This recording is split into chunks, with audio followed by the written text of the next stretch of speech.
Fala galera, estamos começando mais uma aula da Rebiscurso, certo? Hoje uma aula muito importante, eu diria que desse assunto da SP 1.2, essa é a aula, certo? Essa é a aula, diria que mais importante.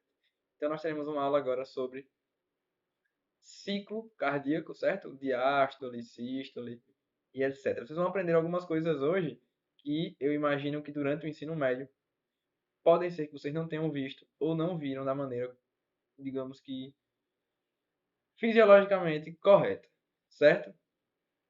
Então, ciclo cardíaco, vamos começar já entendendo o conceito. Ciclo cardíaco. Um único ciclo cardíaco inclui todos os eventos associados a um batimento cardíaco. Ou seja, um ciclo cardíaco consiste em uma sístole e uma diástole dos átrios, mais uma sístole e uma diástole dos ventrículos. Então, Kaique, tudo o que acontece desde o meu coração ocorrer a diástole no meu coração e ter a sístole nas quatro câmaras, tudo isso é o ciclo cardíaco? Isso. Então, eu vou ter a sístole, diástole de átrio esquerdo e direito, sístole, diástole de ventrículo direito e esquerdo. Beleza? Então, envolve todas as câmaras do coração, certo? Não esqueçam do conceito, porque é importante, né, ter esses conceitos em mente, pensando na prova. Né? Se você entende que que é o coração bater, é isso, é que entende-se que sístole e diástole, beleza? E lembrem, sístole, contração, diástole, relaxamento. O ciclo cardíaco consiste no período de relaxamento, chamado diástole, durante o qual o coração se enche de sangue, seguido pelo período de contração, chamado sístole, no qual o sangue é ejetado, certo? E guardem essas informações, por favor, porque elas serão importantes ao longo da aula. Em cada ciclo cardíaco, os átrios e ventrículos se contraem e relaxam alternadamente. O que é que isso quer dizer? Que enquanto o meu átrio está em sístole, o meu ventrículo está em diástole. E vice-versa também. Enquanto o meu ventrículo está em sístole, o meu átrio está em diástole. Beleza? Eles sempre ficam alternando. Porque você vai forçar o sangue das áreas de alta pressão, lembram? A pressão grandona é o tamanho do P, Pzão, para as áreas de menor pressão. Enquanto uma câmara do coração se contrai, a pressão arterial dentro dela aumenta. Certo? Quando a gente fala assim, está ocorrendo uma sístole, uma contração, é porque a pressão dentro dela está ficando grandona. E aí ele consegue empurrar o sangue para um local de menor pressão. Kaique, eu já estou começando aqui a usar o que eu já sei e o que eu li no livro antes de ver a aula, porque você está falando e está fazendo sentido. Isso. Então, a base do funcionamento do coração aqui é a diferença de pressão que surge perante cada ciclo cardíaco. Certo? Continuando, já vamos ver como funciona o ciclo cardíaco, certo? Vamos começar, né? Você poderia começar a análise por qualquer momento, mas o livro prefere, e eu acho que faz mais sentido, começar pela sístole atrial, ou seja, a contração dos átrios. Cai qual o átrio? Os dois, né? Átrio direito e átrio esquerdo.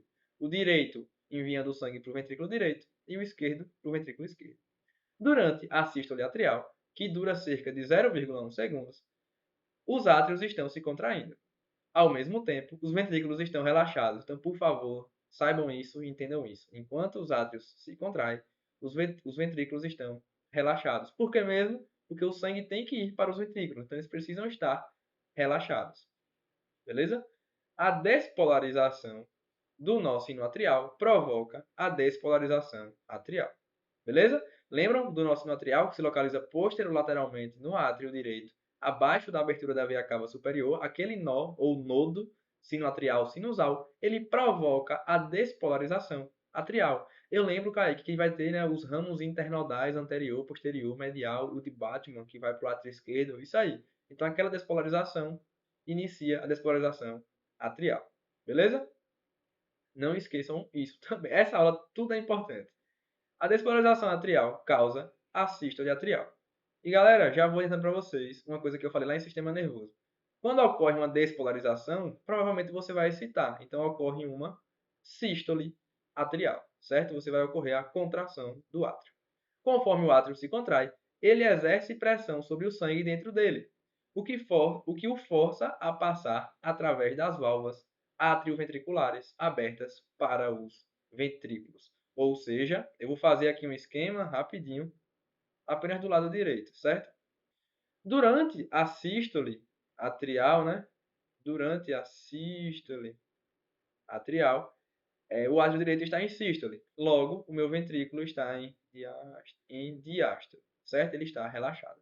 Ou seja, as fibras do meu átrio direito estão se polarizando. Elas estão se encurtando, elas estão se apertando. Aí, o que é que isso quer dizer, Kaique? A pressão aumenta. Então fica com a pressão bem alta, né? Isso? Perfeito. Enquanto o ventrículo esquerdo, ele está relaxando. Quanto maior o volume, menor a pressão. Lembrem que volume e pressão, né? São forças inversamente proporcionais. Então agora faz sentido. Enquanto o ventrículo está em diástole, ele aumenta o seu volume, porque ele vai se abrindo. Então a pressão diminui. Isso. Enquanto no átrio é o contrário. Ele vai diminuindo o seu volume. Volume, pessoal, que eu digo é o volume da câmara, certo? O espaço da câmara. E aumentando a pressão. Com isso, o sangue vai vir nessa direção. E as válvulas aqui, elas estarão abertas, certo? Porque a pressão é maior em cima.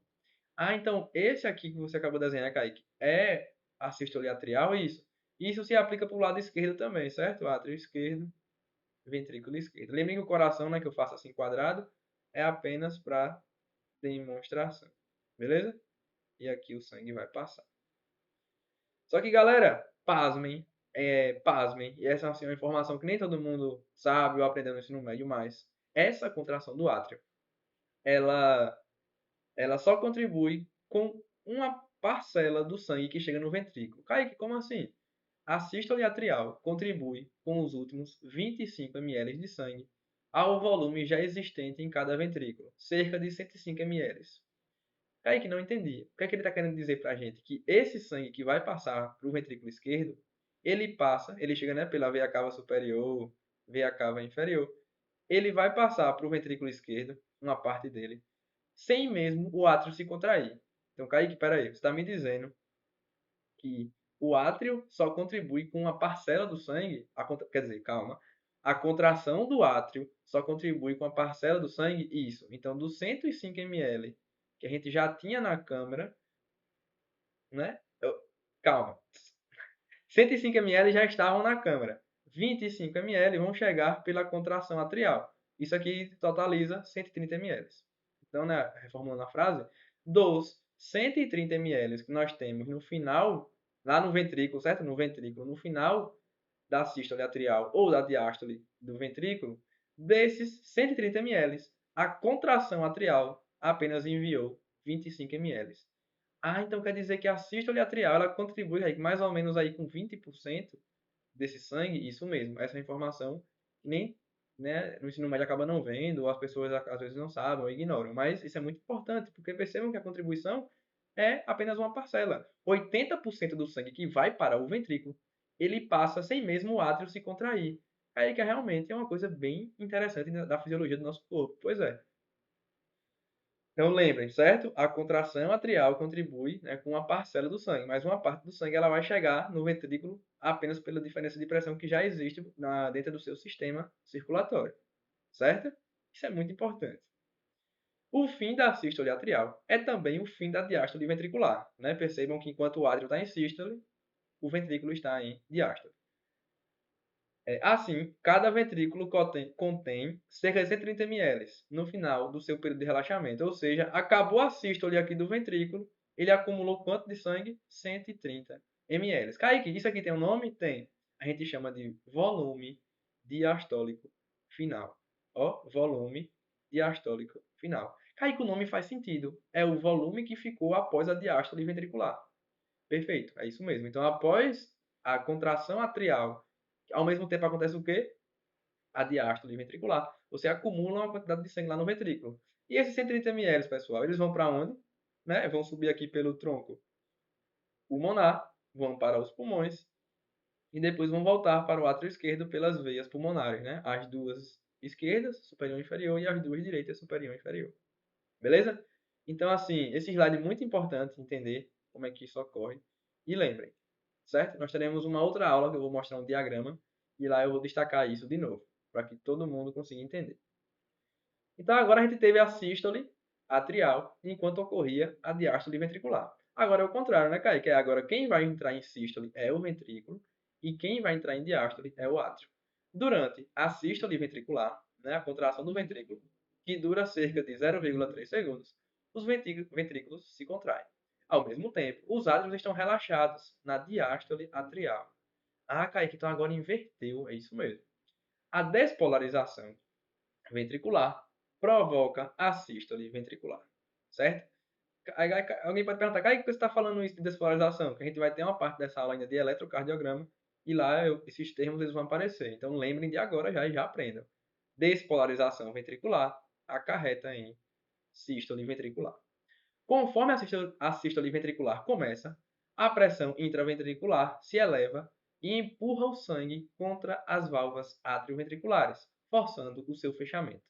Então, galera, muita atenção aqui nesse momento, porque o fechamento e a abertura das válvulas atrioventriculares, escutem bem, atrioventriculares.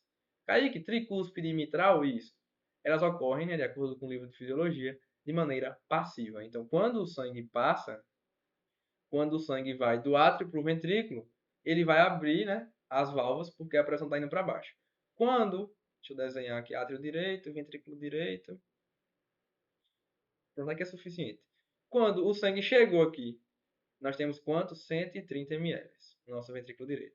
Ele tem que ir para onde? Para o tronco pulmonar, né? Vamos explicar aqui é o tronco pulmonar, que vai lá para o pulmão. Esse aqui é o tronco pulmonar.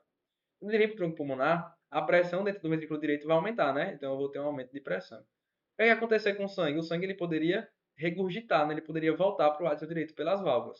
Só que quando esse sangue volta, ele empurra as válvulas, né? Ele vai empurrar as válvulas no sentido do átrio aqui, ó, e aí elas vão se fechar, ou seja, o sangue ele não passa.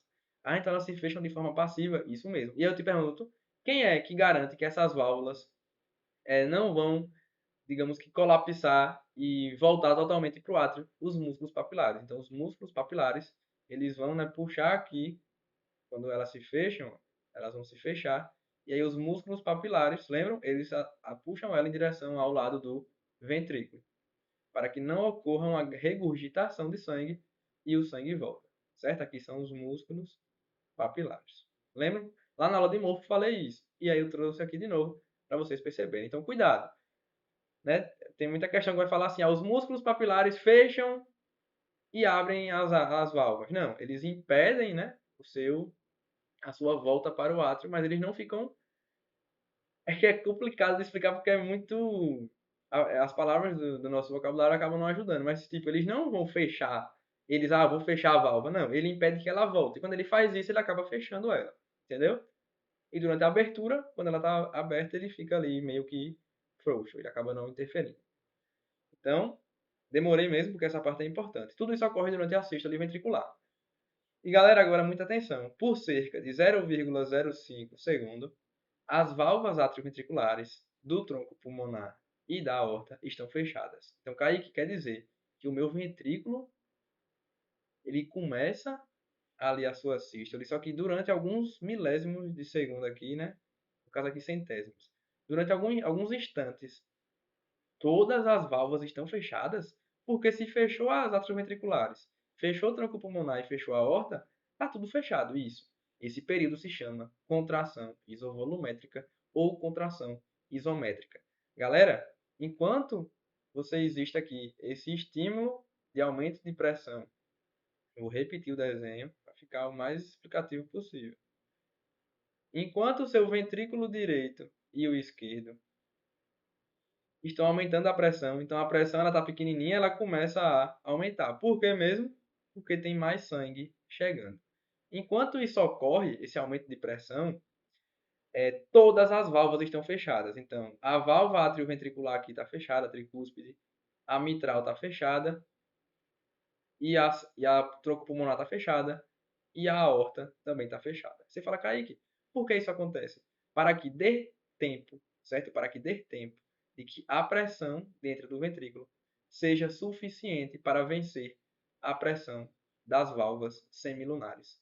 Ah, então quer dizer que a contração isovolumétrica ou isométrica é um momento em que todas as válvulas do coração estão fechadas, porém a pressão dentro dos ventrículos está aumentando, né? Vocês viram ali que eu mostrei, ó, a pressão ela está aumentando para poder vencer a pressão do tronco pulmonar e da aorta perfeito. Se você conseguir entender isso, parabéns. É realmente isso. Por quê, Kaique? Você pode explicar? Vamos supor que o número mesmo. A pressão aqui na aorta, para a gente ganhar, a gente tem que atingir 80 milímetros de mercúrio, salvo engano. Então, quando o sangue vai chegando aqui, ele ainda não atingiu essa pressão, entendeu? Ele não chega no ventrículo com 80, ele chega com menos. Então, ele vai ter que ir aumentando a sua pressão ali para poder vencer a resistência da válvula aórtica, por exemplo. E no ventrículo direito também para vencer a força, né, após carga do tronco pulmonar. E por que isovolumétrica? Porque enquanto isso ocorre, o volume não muda, certo? As fibras aqui, elas vão estar fazendo força, se torcendo, mas elas não se encurtam. Aí que isso é bem diferente. Pois é, isso aqui, assim, é a cara de uma questão de prova. Porque percebam que é um momento isovolumétrica. Iso igual, volumétrica, volume. O volume não está mudando. As fibras estão se torcendo. Elas estão aumentando a sua força, mas elas não estão se encurtando. Para que isso mesmo? Para que a pressão aumente e eu consiga vencer a resistência do tronco pulmonar e da válvula aórtica. Beleza? A contração continuada dos ventrículos faz com que a pressão no interior das câmaras aumente acentuadamente. Ou seja, isso de ter essa contração isovolumétrica, você vai atingir uma pressão muito alta. Então, quando no ventrículo esquerdo atinge 80 milímetros de mercúrio e no ventrículo direito atinge ali, digamos que 20, as válvulas do tronco pulmonar e da aorta se abrem. Ah, Caio, então quer dizer que aquela pressão que você escreveu ali, o pezinho crescendo, é justamente para atingir o 80 no ventrículo esquerdo e o 20 no ventrículo direito? Isso mesmo, quando você atinge esses valores, as válvulas vão se abrir. Então, por favor, não se esqueçam, contração isovolumétrica. E agora que elas se abriram, né, nesse momento, começa a ejeção do sangue. O período durante o qual as válvulas do tronco pulmonar e da aorta estão abertas é chamada de ejeção ventricular. E o nome ajuda, né? É o sangue sendo ejetado, que dura 0,25 segundos. O ventrículo esquerdo, galera, ele ejeta cerca de 70 ml de sangue para a aorta. Então, esse sangue aqui, ó, o meu desenho está ficando bagunçado, né? Peço perdão, mas é apenas para facilitar. Esse volume de sangue que vai sair aqui pela aorta é de 70 ml. E aqui eu vou fazer questão de apagar tudo, deixar só o ventrículo esquerdo. Né? O ventrículo esquerdo sai pela aorta. Pronto, eu vou mostrar aqui a pressão. Então, o sangue que chegou do átrio esquerdo, lembram? 80% do sangue chega apenas pela questão de diferença de pressão e 20% pela contração atrial. Esse sangue que está chegando aqui, ele ainda não tem 80 milímetros de mercúrio, que é a resistência que a válvula semilunar faz. Então, como é que eu vou passar se eu tenho um valor menor que esse? Eu não vou passar. Então, eu tenho uma contração isovolumétrica, em que as fibras se torcem, para atingir esse 80. Atingir 90, aí eu consigo vencer. E a válvula ela vai se abrir, e aí o sangue vai passar. Entenderam? Repetir de novo, mais uma vez, apenas para tirar as dúvidas. Então, nessa questão aqui agora da aorta, em relação à quantidade de sangue. Quando ocorre a sístole ventricular aqui no ventrículo esquerdo, você vai sair 70 ml. Então, 70 ml de sangue vão sair, certo? Só que lembram que nós tínhamos 130 ml. Eu lembro, Kaique, quando encheu, o que está dizendo? 130 ml. É o que mesmo? Volume diastólico final. 130 ml. Se eu tinha 130 ml aqui antes, e aí eu estou perdendo 70, né? Porque ele está saindo da câmera. Sobra quantos? Vão sobrar 60. 6 mais 7, 13, isso. 60 ml. Então, galera, esse 60 aqui ó, é o chamado volume sistólico final. 60 ml. E o volume sistólico é 70 ml. Kaique, esses nomes eu não entendi, mas percebam que é autoexplicativo. Volume sistólico é a quantidade de sangue que sai na sístole. 70 ml. Kaique, volume sistólico final é a quantidade de sangue que fica no ventrículo após a sístole. 60. Ah, então 60 é o que fica e 70 é o que sai? Isso mesmo, certo? São mais conceitos aí. Assim, nunca vi em prova, mas é interessante que se saiba. Volume sistólico é justamente essa quantidade de sangue que sai do nosso coração durante a ejeção, 70 ml. Volume sistólico final é o que fica ao final da contração ventricular, que é 60. E percebam que aparece essa fórmula, né? Como é que eu acho a quantidade de sangue que sai do coração? É só eu subtrair a quantidade que eu tinha antes da contração e a quantidade que fica depois da contração. Ou seja, eu perdi 70 ml. Isso quer dizer que essa é a quantidade que sai. Volume sistólico. Beleza? Estou explicando, galera, essas partes de fórmula, número, mas para agregar conhecimento para vocês mesmos. Bem difícil aqui aparecer em uma prova. Mas pode ser que apareça. E agora chegamos no período de relaxamento, certo? Vocês vão ver aqui também a diástole ventricular. Durante o período de relaxamento, que dura cerca de 0,4 segundos, os átrios e os ventrículos estão relaxados. Então, ó, atenção, como eu havia falado. Uma informação aqui que nem sempre é mais você ver. Percebam que existe um momento de 0,4 segundos aí no seu ciclo cardíaco que tanto os átrios e tanto os ventrículos estão relaxados. Kaique, tá todo mundo relaxado? Isso mesmo. Não tem ninguém se contraindo. E se você entendeu bem a questão do átrio contribuir apenas com 20% de sangue, essa informação faz sentido. Porque perceba que aqueles 80% de sangue que está chegando é um momento em que o ventrículo está em diástole, sim, mas o átrio também está relaxado por hora. Porque nesse intervalo de tempo aí pequenininho o sangue está chegando. Então, conforme aumenta a frequência cardíaca, o período de relaxamento torna-se cada vez mais curto, enquanto a duração da sístole atrial e da sístole ventricular se encurta apenas discretamente. Aqui ele trouxe apenas uma relação com frequência cardíaca, certo? Então, se você aumenta a frequência cardíaca, você acaba não dando tempo de encher. E aí o período de relaxamento ele é mais curto, certo? E lembrem que frequência cardíaca e débito cardíaco a gente falou na outra aula, que é uma relação bem complexa e lá eu mostro os números corretos da nossa análise. Não vou entrar nesse mérito hoje. A repolarização ventricular. Ó, repolarização ventricular é o que, galera? Lembram? Se a despolarização foi a sístole, a repolarização é voltar ao que era antes. É a diástole ventricular. Então, a diástole ventricular é o momento em que as fibras estão se repolarizando. Conforme os ventrículos relaxam, a pressão no interior das câmaras cai e o sangue da aorta e do tronco pulmonar começa a refluir, ou seja, o sangue volta para as regiões de baixa pressão nos ventrículos.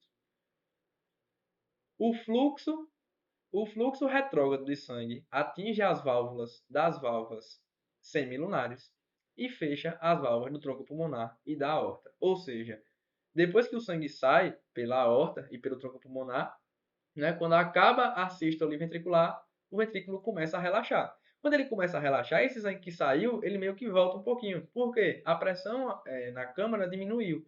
Ah, então a pressão no vaso vai estar maior que a pressão na câmara. Isso. E aí por isso o sangue volta. Nisso que o sangue volta, as válvulas se fecham. Ah, então quem empurra as válvulas para se fechar de novo são o sangue. São o sangue, né? É o sangue? Isso. O sangue que faz elas se fecharem. Certo? Aqui não tem músculo papilar por uma questão anatômica. Essas válvulas elas têm um tecido fibroso mais espesso. Então, pela anatomia delas, elas acabam se fechando tranquilamente e não voltam em direção ao ventrículo. Além do que a sua anatomia permite. A válvula da aorta se fecha a uma pressão de cerca de 100 milímetros de mercúrio. Então, quando atinge 100 lá no vaso, ela se fecha. E aí, galera, depois do fechamento das válvulas do tronco pulmonar e da aorta, existe, de novo, um breve intervalo de tempo de 0,6 segundo em que o volume de sangue no ventrículo não se modifica, porque, de novo, todas as válvulas estão fechadas. Esse é o período de relaxamento isovolumétrico. Anote, anote, por favor. E aí você fala, Kaique, é o mesmo pensamento do período de contração? É, você só vai inverter que aqui é a pressão abaixando, certo? Então é a minha pressão dentro do ventrículo abaixando para que as minhas válvulas atrioventriculares possam se abrir, certo? Porque lembre, elas só vão se abrir quando a pressão do átrio for maior que a pressão do ventrículo.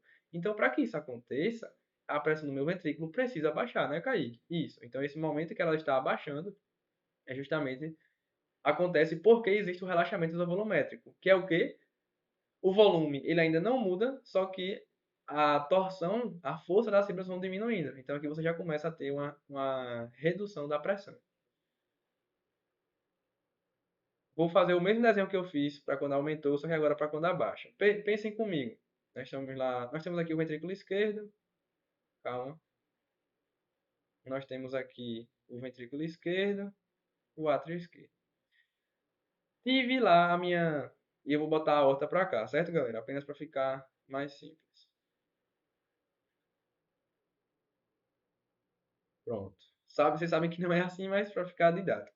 O que acontece? A gente teve lá o nosso relaxamento. Nosso ventrículo esquerdo, essa válvula aqui vai estar fechada. Estava em diástole, né? Estava em diástole, válvula atrioventricular fechada. Enquanto essa aqui está aberta porque o sangue está saindo. A partir do momento que termina a sístole ventricular, o que acontece? Aqui parou de contrair. O sangue ele vai voltar um pouquinho. Porque percebam, aqui a pressão estava muito alta, né, Kaique? A pressão teve que vencer a pressão do vaso. Isso mesmo. Para que ocorra a sístole. Só que depois que essa pressão é dissipada, porque percebam, à medida que o sangue vai saindo, a pressão vai abaixando. Se eu não tenho mais o sangue fazendo pressão na parede, então agora a minha pressão aqui, ela fica pequena, isso. E a pressão no vaso, por mais que não seja tão grande assim, ela é maior. Estão vendo que o P é maior? É que aí que eu estou vendo. Então o sangue ele vai voltar. Nisso que o sangue volta, as válvulas semilunares se fecham. Então a válvula semilunar, ela se fecha aqui, justamente porque ocorre uma pressão retrógrada, isso, pressão retrógrada do nosso sangue. Então é assim que a da aorta se fecha. Isso. Aqui a gente vai conseguir entender. Beleza. Isso também se aplica para o tronco pulmonar, certo? E galera, lembrem, aqui eu não ia comentar, mas não consigo me segurar. Lá quando a gente estudou a aula de anatomia, a gente viu que a abertura das coronárias é bem aqui no comecinho, lembram? No comecinho da base aqui da aorta, do arco ascendente. Eu lembro, cara. Então quer dizer, Kaique, que esse sangue que volta, ele vai ficar no seio. Nos seios aqui que a gente tem, né? Tem o direito e esquerdo da minha aorta, e aí esse sangue vai para a artéria coronária? Isso mesmo, certo? É apenas um comentário sobre lá a aula de Morpho. Voltando para cá, percebam que a pressão agora no ventrículo esquerdo ela está pequenininha. Enquanto isso, deu tempo de mais sangue chegar no átrio. Então mais sangue chegou aqui no átrio pelas vias pulmonares, ou seja, a pressão no átrio superou a pressão no ventrículo. E agora eu consigo fazer com que o sangue passe. Certo? Só que antes de acontecer tudo isso, vai existir um momento em que aqui se fechou, aqui ainda está fechado, né? Não tem esse sangue. E aqui vai ter o relaxamento isovolumétrico. O que é isso? É essa pressão ficando menor ainda. Então a pressão ela vai diminuir ainda mais para que facilite ainda mais o sangue a vir. Isso mesmo, por isso que eu fiz a seta grandona. Entendi, Kaique. Então esse é o período de relaxamento isovolumétrico ou isométrico, em que não muda o volume, muda apenas a pressão. Né? Nós teremos em outra aula uma análise gráfica disso, um aprofundamento, e aí quem vê vai entender melhor com números. Conforme os ventrículos continuam relaxando, a pressão arterial cai rapidamente. Quando a pressão ventricular cai abaixo da pressão atrial, as válvulas do tronco pulmonar e da aorta se abrem. Calma que aqui está errado, né? As válvulas. E aí, galera, tá errado. E tá errado no livro também, viu? Se você for usar o Tortoré 14ª edição, cuidado lá. As válvulas átrio-ventriculares, certo? Por isso que eu achei estranho. Quando os ventrículos continuam relaxados, a pressão cai rapidamente. E aí, quando a pressão ventricular cai abaixo da pressão atrial, que é o que eu acabei de desenhar para vocês, ó. Quando a pressão no ventrículo ela fica pequenininha, a pressão do átrio aumentou, o sangue vai seguir em direção ao ventrículo, certo? Então, provoca a abertura de quem? Válvulas atrioventriculares, direita e esquerda, tricúspide e mitral. E aí começa o enchimento ventricular, certo? A maior parte do enchimento ventricular ocorre logo após a abertura das válvulas do tronco pulmonar e da aorta.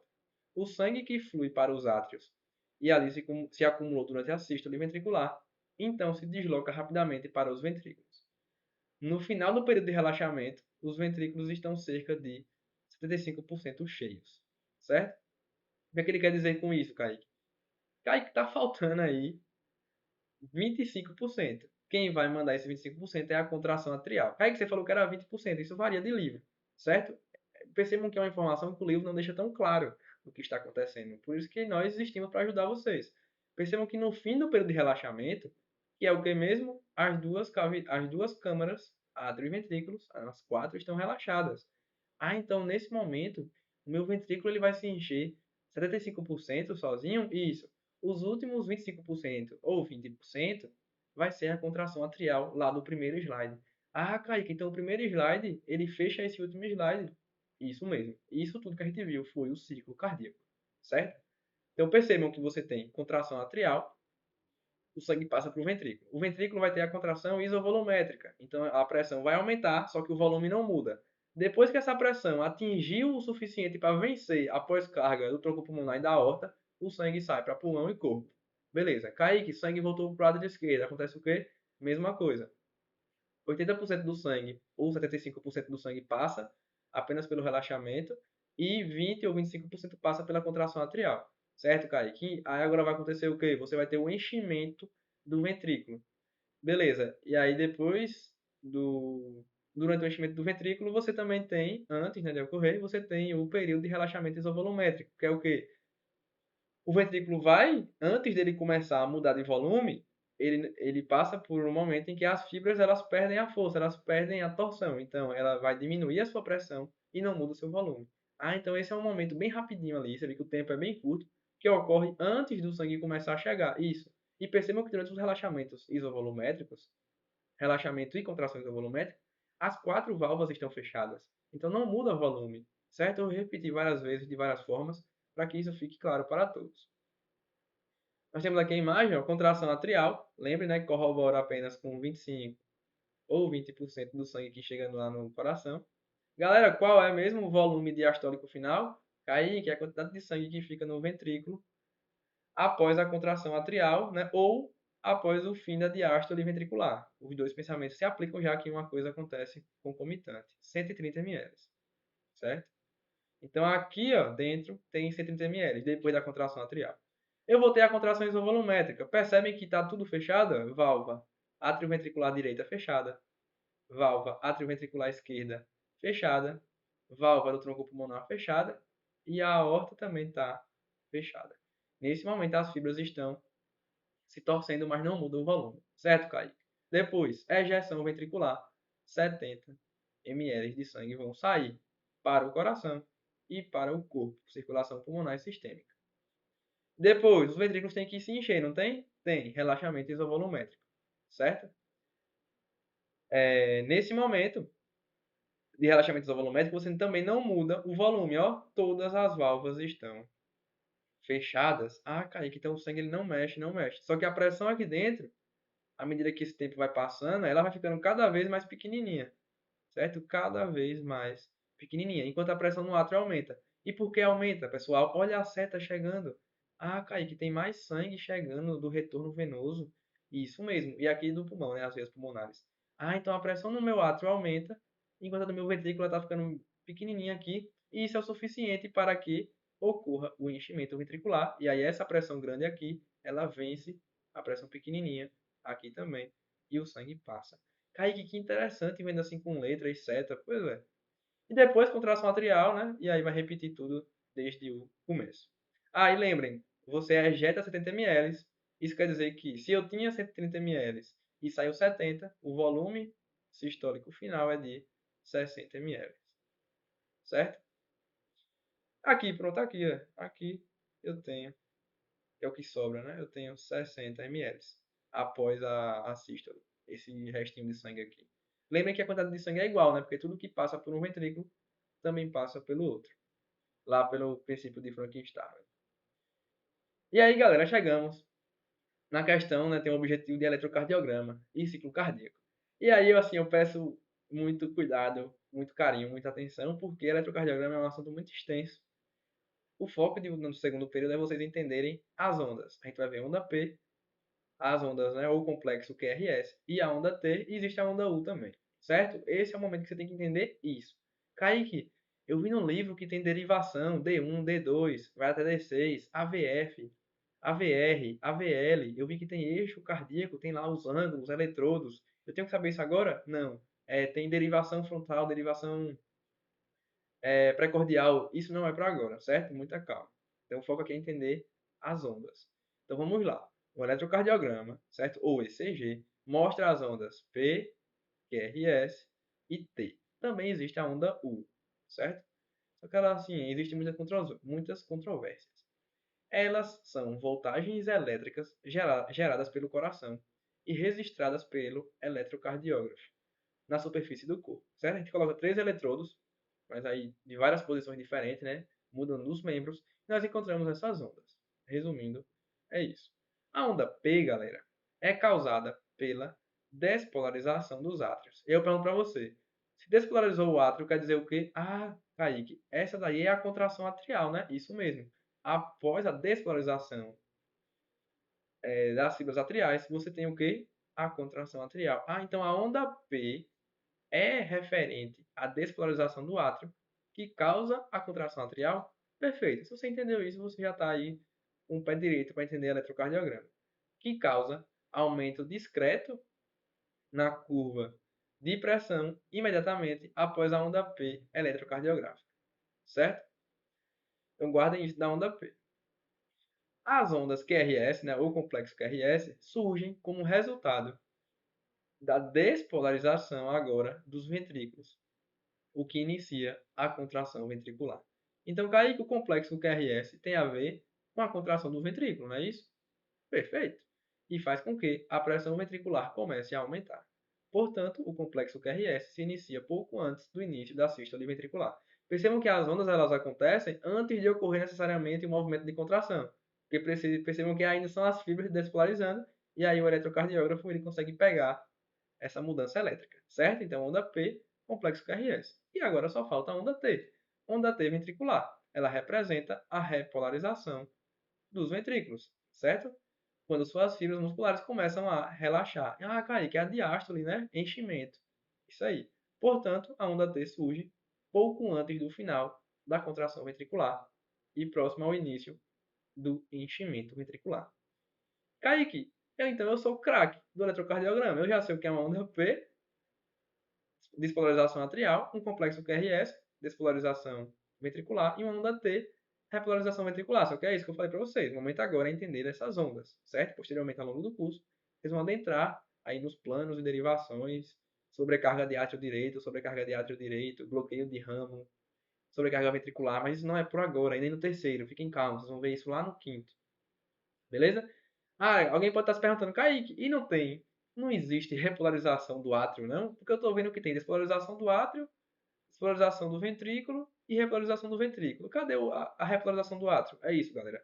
Quando o equipamento pega a repolarização do átrio, ele acontece, né, no mesmo instante do complexo QRS. E aí esse complexo, ele acaba engolindo, digamos assim, a outra onda lá do átrio. Então vocês acabam não vendo no eletro, certo? Vocês só vão ver essas ondas. E Kaique, a onda U que você falou, ela não vai falar dela não? Como existem muitas controvérsias do que ela é, né, alguns artigos e livros trazem que a onda U ela ocorre após a onda T e ela seria causada, pessoal, pela repolarização dos músculos papilares. Lembram dos músculos papilares, das cordas tendíneas? Só que como, né, nem sempre aparece, eu preferi não colocar no slide, mas saibam que existe. E aqui nós temos a imagem. Ó. Então nós temos a onda P. Kaique, aqui ocorreu o que mesmo? Despolarização do átrio e ao longo dela você tem a contração atrial, certo? Ela tem que ter aí, galera, de amplitude 2,5 milivolts e, salvo engano, menos que 120 milissegundos. Só que percebam que não é para agora, podem ficar calmos. Complexo QRS é o Q, é a primeira onda negativa, R é a primeira onda positiva e S é a segunda onda negativa. Então, QRS. QRS, né, que sobe. Então, por favor, lembrem. Aí depois nós vamos ter aqui esse momento que as fibras estão, né, se contraindo e começa a repolarização ventricular, que é a onda T. Em alguns elétrons você vai ter aqui ó, outra onda assim. Ó. Essa seria a onda U, Kaique? Isso. Que no caso não se encaixaria aqui necessariamente, né, mas seria a repolarização dos músculos papilares. Kaique, essa imagem não parece muito com o elétron que eu vejo aí em filme e na internet, não. Antes de mostrar esse, eu vou mostrar esse. Esse aqui parece. Estão vendo? Ah, esse sim, cara, que é um elétron que eu vejo nos lugares. Pois é. A onda P, ó, despolarização atrial. QRS, despolarização ventricular. E a onda T, repolarização ventricular. Então não esqueçam, né? Os elétrons seguem esse padrão sempre. De P, QRS e onda T. E pode surgir também aqui, né? A onda U e alguns elétrons. Certo? Kaique, eu estou vendo que tem intervalo PR, intervalo RR, segmento ST, intervalo QT. Eu tenho que me preocupar com isso agora? Por hora, não. Certo? Pelo menos eu li a bússola e conversei com os professores e não é para esse momento. Beleza? Voltando aqui para essa imagem, eu acho ela muito boa. Ela mostra o elétron e o que vai acontecendo no coração. Então, primeiro, a despolarização das fibras contráteis produz a onda P. Então, ó, enquanto o nosso material vai liberando lá o seu potencial de ação para contrair os átrios, ó, tá vendo que eles colocaram de verde? A onda P começa a acontecer. Ah, Kaique, agora que eu tive a minha sístole, a minha onda P já aconteceu, e aí a minha sístole ela perdura aqui por alguns centésimos de segundo, não é isso? Isso. Depois eu vou ter o quê? Despolarização das fibras contráteis dos ventrículos. Tá vendo que, lembra que ela começa embaixo, galera, da nossa aula de anatomia? Ah, eu lembro, Kaique, que ela começa embaixo e contrai em direção aqui ao septo, né? E para cima, isso aí. É justamente o complexo QRS. Depois eu tenho, né, a contração no músculo inteiro, que é esse pedacinho aqui, ó. Ah, então a onda é a questão elétrica do que está acontecendo, e aí o pedacinho que tem depois é justamente o efeito de contrair isso. Depois você vai ter a repolarização do ventrículo, né? Ele vai voltar a ser o que ele era antes, que é justamente a onda T. E aí a diástole propriamente dita, que vai ocorrer depois da onda T. Então, P, Q, R, S, T. Certo? E Kaique poderia ter a onda U aqui na frente, né? Isso. Mas apenas em alguns elétrons. Beleza? E galera, é isso. É isso que nós temos para hoje. Nós teremos uma aula. Assim, quem tiver disponibilidade e de aprofundamento, eu vou fazer utilizando diagramas e alguns gráficos para facilitar ainda mais esse assunto. Então, chegamos ao final do ciclo cardíaco, uma das mais importantes, certo? Vimos aí conceitos que eu comentei no começo, que são diferentes do nosso senso comum, ou dá um pouco assim da lógica, porque percebam, o coração às vezes, ele fica as duas partes relaxadas. Então, o átrio contribui com 20% do sangue. Existe um relaxamento e uma contração isovolumétrica. Então, são coisas aí que você precisa saber. Então, galera, é isso. Bons estudos e qualquer coisa, podem me procurar para tirar dúvidas. Beleza?